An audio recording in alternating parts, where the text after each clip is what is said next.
Bonjour, soyez les bienvenus à Sa parole pour aujourd'hui. Le thème du jour, prier avec passion. Que seulement le Seigneur accomplisse sa parole. 1 Samuel chapitre 1 verset 23.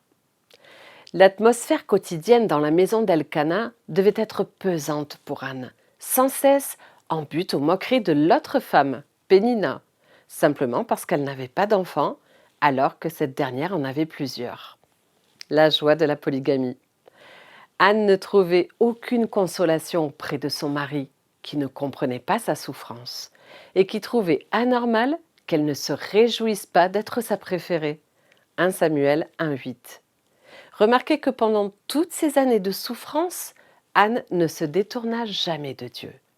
Elle se rendait fidèlement à Silo, où se trouvait alors l'autel de Dieu, et recherchait sa présence, jusqu'au jour où elle y osa adresser une prière à Dieu en y mettant tout son cœur.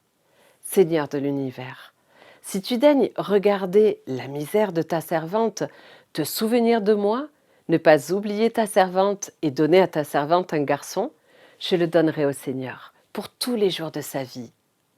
Il est important de noter qu'elle n'avait pas abandonné son pèlerinage annuel pour entrer dans la présence de Dieu. Si vous ne recevez pas de réponse divine à vos prières, ne vous détournez pas de lui, mais continuez à prier avec passion. Lorsque nous traversons des moments de détresse, de fatigue spirituelle, c'est le moment de nous rapprocher d'autant plus près de Dieu et de rechercher sa présence. Pas seulement pour ce qu'il peut nous accorder, mais pour ce qu'il est. C'est le moment d'épancher notre amertume ou notre détresse, nos souffrances, nos peurs et même nos doutes sans rien retenir.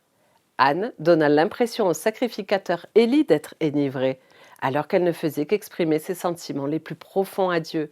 Et Dieu accomplit sa promesse. Alors priez avec passion.